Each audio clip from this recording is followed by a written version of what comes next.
Le livre de Job, chapitre 39. Chasses-tu la proie pour la lionne, et apaises-tu la faim des lionceaux, quand ils sont couchés dans leur tanière, quand ils sont en embuscade dans leur repère? Qui prépare au corbeau sa pâture, quand ses petits crient vers Dieu, quand ils sont errants et affamés? Sais-tu quand les chèvres sauvages font leurs petits? Observes-tu les biches quand elles mettent bas? Comptes-tu les mois pendant lesquels elles portent, et connais-tu l'époque où elles enfantent? Elles se courbent, laissent échapper leur progéniture, et sont délivrées de leur douleur. Leurs petits prennent de la vigueur, et grandissent en plein air. Ils s'éloignent, et ne reviennent plus auprès d'elles. Qui met en liberté l'âne sauvage, et l'affranchit de tout lien? J'ai fait du désert son habitation, de la terre salée sa demeure. Il se rit du tumulte des villes, il n'entend pas les cris d'un maître. Il parcourt les montagnes pour trouver sa pâture. Il est à la recherche de tout ce qui est vert. Le buffle, veut-il être à ton service? Passe-t-il la nuit vers ta crèche? L'attaches-tu par une corde pour qu'il trace un sillon? Va-t-il après toi briser les mottes des vallées? Te reposes-tu sur lui parce que sa force est grande? Lui abandonnes-tu le soin de tes travaux? Te fies-tu à lui pour la rentrée de ta récolte? Est-ce lui qui doit l'amasser dans ton air? L'aile de l'autruche se déploie joyeuse. On dirait l'aile, le plumage de la cigogne. Mais l'autruche abandonne ses œufs à la terre et les fait chauffer sur la poussière. Elle oublie que le pied peut les écraser, qu'une bête des champs peut les fouler.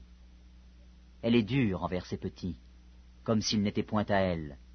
Elle ne s'inquiète pas de l'inutilité de son enfantement, car Dieu lui a refusé la sagesse. Il ne lui a pas donné l'intelligence en partage. Quand elle se lève et prend sa course, elle se rit du cheval et de son cavalier. Est-ce toi qui donnes la vigueur au cheval et qui revêt son cou d'une crinière flottante? Le fais-tu bondir comme la sauterelle? Son fier hennissement répand la terreur. Il creuse le sol et se réjouit de sa force. Il s'élance au-devant des armes.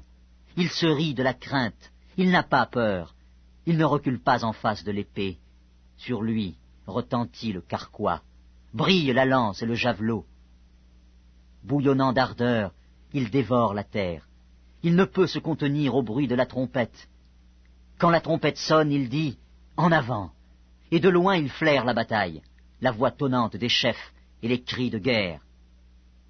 Est-ce par ton intelligence que l'épervier prend son vol et qu'il étend ses ailes vers le midi? Est-ce par ton ordre que l'aigle s'élève et qu'il place son nid sur les hauteurs? C'est dans les rochers qu'il habite, qu'il a sa demeure, sur la cime des rochers, sur le sommet des monts. De là, il épie sa proie, il plonge au loin les regards. Ses petits boivent le sang, et là où sont des cadavres, l'aigle se trouve. L'Éternel, s'adressant à Job, dit « Celui qui dispute contre le Tout-Puissant est-il convaincu?